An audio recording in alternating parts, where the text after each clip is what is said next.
Kayo na rin po ang nagsabi kung bakit hindi na namin siya tinatanggap. Ang dami niya nang inamin na ginawa niya.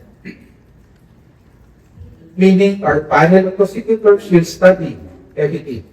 Will study everything that based on these admissions, based on this factual value or factual circumstances, can we lead to a conclusion that he or a person is probably guilty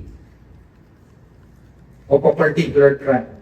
Would the DOJ be open if he reaches out to provide an explanation? Well, the Department of Justice will always be open, not only to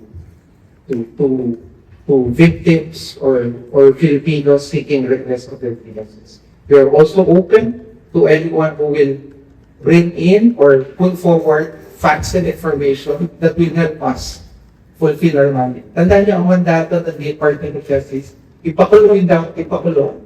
At i-exonerate, di mo lang ng kasalanan. Pero ang basehan lang natin lahat, datos at facts.